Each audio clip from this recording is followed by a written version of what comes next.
आपण मकर संक्रांतीला लागणारी भोगीची भाजी करणार आहोत।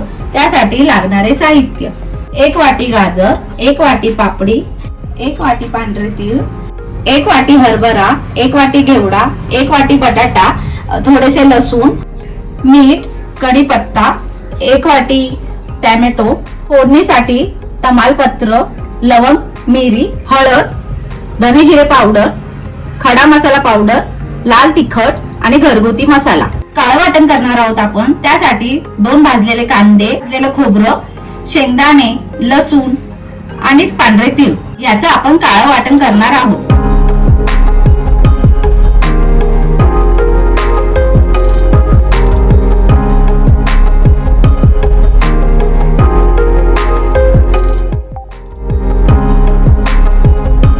काळ्या वाटण्याची पेस्ट रेडी झाली आहे।